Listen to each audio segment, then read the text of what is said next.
kami dari kelompok 12 yang akan memaparkan materi mengenai peran pemerintah dalam pengaturan, pengawasan dan juga kebijakan nasional untuk pengembangan sistem ekonomi dan keuangan Islam di negara Indonesia ini.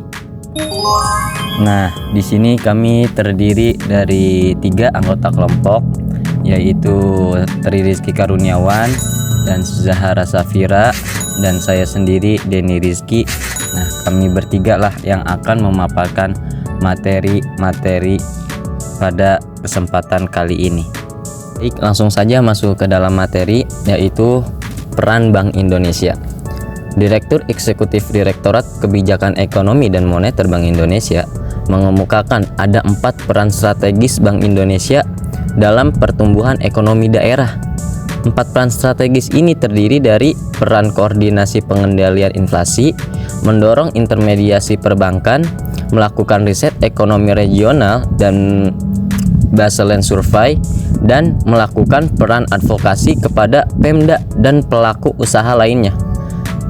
Bank Indonesia ini juga memiliki peran yang strategis dalam menjaga pertumbuhan ekonomi daerah, koordinasi pengendalian inflasi dengan membentuk TPID untuk menciptakan stabilitas moneter, mendukung tersedianya barang dengan mudah dan murah merupakan langkah-langkah yang mampu mengendalikan terjadinya inflasi di daerah.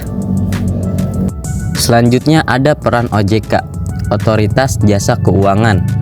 Nah, OJK ini memiliki peran yang krusial dalam pembangunan ekonomi syariah di Indonesia. Tujuan, fungsi, tugas, dan wewenang OJK menurut Undang-Undang Nomor 21 Tahun 2011 menjelaskan bahwa yang pertama, OJK ini dibentuk dengan tujuan agar keseluruhan kegiatan di dalam sektor keuangan terselenggara secara teratur, adil, transparan, dan akuntabel, serta mampu mewujudkan sistem keuangan yang tumbuh secara berkelanjutan dan juga stabil, dan mampu melindungi kepentingan konsumen dan juga masyarakat. Nah, yang kedua, OJK juga berfungsi menyelenggarakan sistem pengaturan dan juga pengawasan yang terintegrasi terhadap keseluruhan kegiatan di dalam sektor jasa keuangan. Nah, yang ketiga, OJK melaksanakan tugas pengaturan dan pengawasan terhadap kegiatan jasa keuangan di sektor perbankan, pasar modal, perasuransian, dana pensiun, lembaga pembiayaan, dan lembaga jasa keuangan lainnya. Selanjutnya ada peran KNEX, Komite Nasional Ekonomi dan Keuangan Syariah. Yang pertama, peran KNEX yaitu pemberian rekomendasi arah kebijakan dan program strategis pembangunan nasional di sektor ekonomi dan juga keuangan syariah. Nah, yang kedua, peran KNEX juga melaksanakan koordinasi, sinkronisasi, sinergisitas, penyusunan dan pelaksanaan rencana arah kebijakan dan program strategis pada sektor ekonomi dan juga keuangan syariah. Nah, yang ketiga ada perumusan dan pemberian rekomendasi atas penyelesaian masalah di sektor ekonomi dan keuangan syariah. Nah, yang terakhir tugas peran KNEX yaitu pemantauan dan juga evaluasi atas melaksanakan arah kebijakan dan program strategis di sektor ekonomi dan juga keuangan syariah. Berikutnya ada peran DSN MUI, Dewan Syariah Nasional Majelis Ulama Indonesia. Ini dibentuk dalam rangka mewujudkan aspirasi umat Islam mengenai masalah perekonomian dan mendorong menerapkan ajaran Islam dalam bidang perekonomian atau keuangan yang dilaksanakan sesuai dengan ketentuan syariat Islam. Nah, pembentukan DSN MUI ini merupakan langkah efisiensi dan koordinasi para ulama dalam menanggapi isu-isu yang berhubungan dengan masalah ekonomi atau keuangan. Berbagai masalah ataupun kasus yang memerlukan fatwa akan ditampung dan dibahas bersama agar memperoleh kesamaan pandangan dalam penanganannya oleh masing-masing Dewan Pengawas Syariah atau yang suka disebut DPS yang ada di lembaga keuangan syariah. Nah, untuk yang terakhir, peran DSN MUI untuk mendorong penerapan ajaran Islam dalam kehidupan ekonomi dan juga keuangan. DSN MUI ini akan selalu senantiasa dan berperan secara proaktif dalam menanggapi perkembangan masyarakat Indonesia yang dinamis dalam bidang ekonomi dan juga keuangan. Nah, yang terakhir di sini ada peran BPJPH. Yang pertama, peran BPJH itu merumuskan dan menetapkan kebijakan JPH. Yang kedua, menetapkan norma, standar, prosedur, dan kriteria JPH. Yang ketiga, yaitu menerbitkan dan mencabut sertifikat dan label halal pada produk. Nah, yang keempat, melakukan registrasi sertifikat halal pada produk luar negeri. Yang kelima, melakukan sosialisasi, edukasi, dan publikasi produk halal. Yang keenam, melakukan akreditasi terhadap LPH. Yang ketujuh, melakukan registrasi auditor halal. Yang kedelapan itu melakukan pengawasan terhadap JPH. Yang kesembilan, melakukan pembinaan auditor halal. Nah, yang terakhir, melakukan kerjasama dengan lembaga dalam dan luar negeri di bidang penyelenggaraan JPH. Lalu bagaimana sih sinergi antar lembaga regulasi? Nah, yang pertama yakni OJK. OJK akan bekerja sama dengan Bank Indonesia juga DSN MUI untuk memastikan produk keuangan syariah apakah sudah sesuai dengan prinsip syariah. Nah, kemudian OJK juga bekerja sama dengan KNEKS dalam mengembangkan kebijakan strategis di keuangan syariah. Kemudian, Bank Indonesia akan bekerja sama dengan OJK dalam pengaturan dan pengawasan syariah, baik di pasar modal syariah, asuransi syariah, maupun perbankan syariah. Bank Indonesia juga bekerja sama dengan KNEKS dalam mendukung inovasi keuangan syariah dengan membuat rancangan-rancangan baru di produk keuangan syariah. Kemudian yang ketiga yakni ada KNEKS, di mana KNEKS ini akan bekerja sama dengan Bank Indonesia, OJK, DSN MUI, dan BPJPH, di mana KNEKS ini sebagai fasilitas untuk memastikan kebijakan dan program pengembangan ekonomi syariah sudah terlaksana dengan baik. Kemudian DSN MUI akan bekerja sama dengan OJK dalam memastikan regulasi dan produk keuangan syariah, di mana OJK akan berpedoman dengan fatwa-fatwa yang telah dikeluarkan oleh DSN MUI. Kemudian, DSN MUI juga bekerja sama dengan KNEKS dalam memberikan panduan syariah untuk kebijakan mengenai ekonomi syariah. Yang terakhir yakni BPJPH. BPJPH akan bekerja sama dengan DSN MUI dalam menetapkan standar halal dan memastikan produk tersebut sudah halal. Kemudian BPJPH akan bekerja sama dengan KNEKS dalam mempromosikan produk halal ke masyarakat. Adapun kebijakan pemerintah untuk lembaga regulasi. Untuk lembaga Bank Indonesia, pemerintah akan menetapkan kebijakan yang memungkinkan Bank Indonesia untuk mengatur dan mengawasi perbankan syariah guna menjaga stabilitas moneter dan sistem pembayaran syariah. Bank Indonesia juga diberi mandat untuk mengembangkan instrumen keuangan syariah seperti Suku Bank Indonesia untuk mendukung likuiditas di pasar syariah.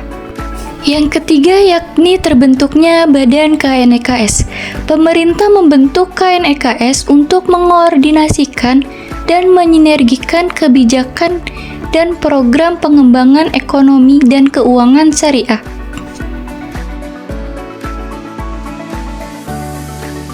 Adapun kebijakan selanjutnya, pemerintah akan mendukung DSN MUI dalam mengeluarkan fatwa yang menjadi pedoman bagi produk dan layanan keuangan syariah.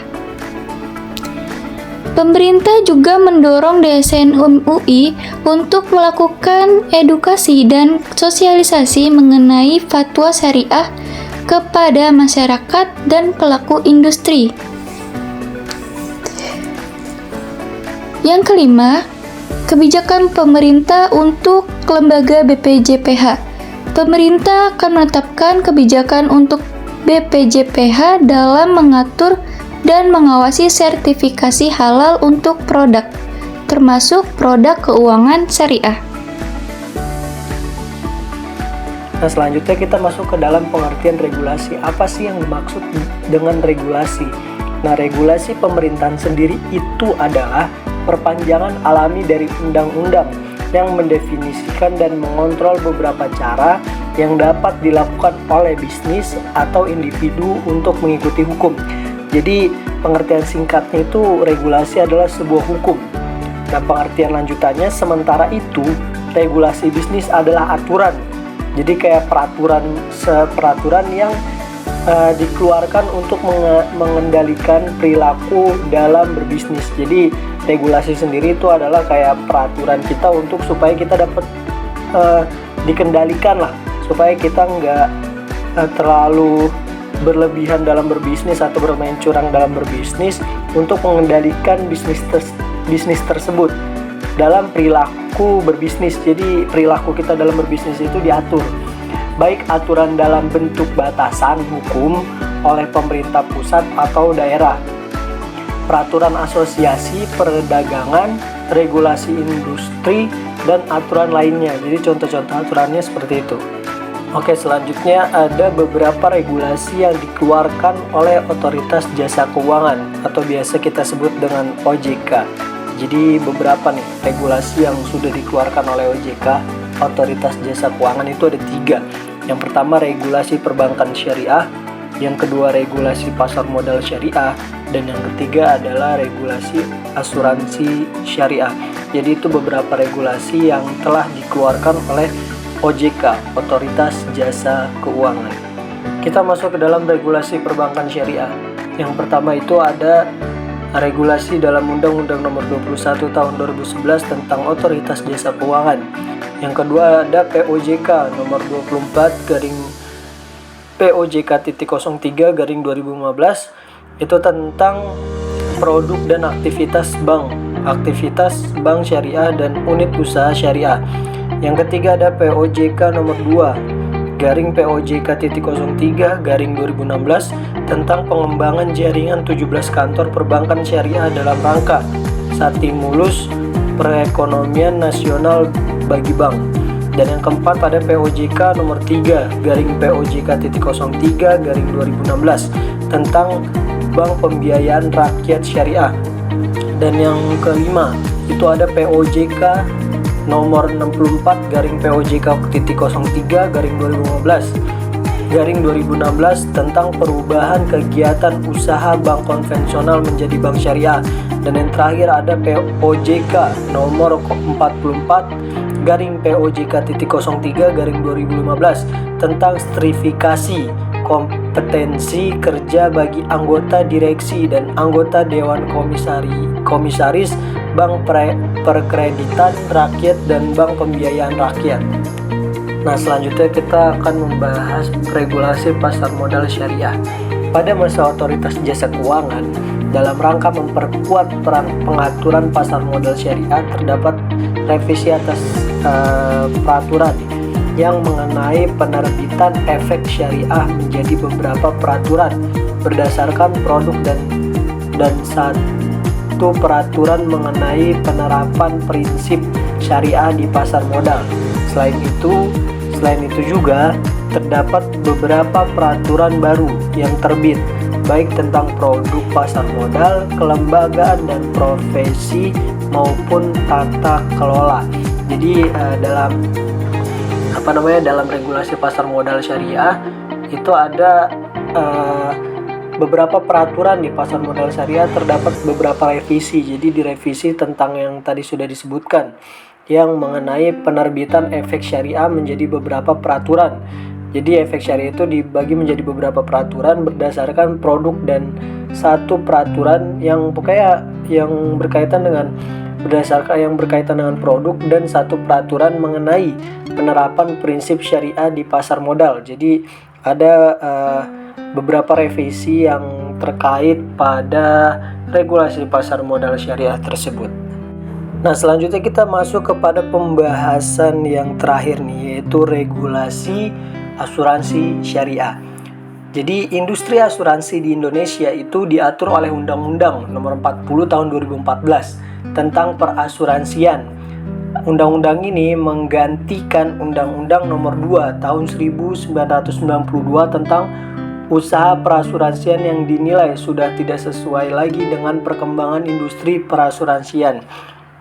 Jadi asuransi syariah ini yang dimana undang-undang itu nomor 40 tahun 2014 yang berkaitan dengan perasuransian itu adalah undang-undang yang telah diganti sebenarnya. Jadi sebelumnya tahun 1900 Jadi ada undang-undang sebelumnya pada Undang-Undang Nomor 2 Tahun 1992 tentang usaha perasuransian. Jadi itu telah diganti dengan Undang-Undang Nomor 40 Tahun 2014 yang dikarenakan itu sudah tidak sesuai lagi dengan perkembangan zaman atau perkembangan industri perasuransian pada saat ini.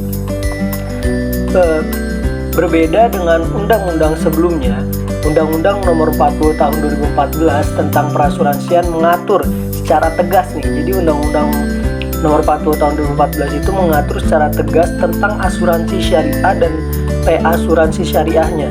Meskipun demikian, itu terdapat beberapa aturan yang perlu diperjelas. Jadi meskipun Undang-Undang Nomor 40 Tahun 2014 itu telah mempertegas asuransi syariah dan reasuransi syariah, berkaitan dengan hal tersebut yang telah dipertegas.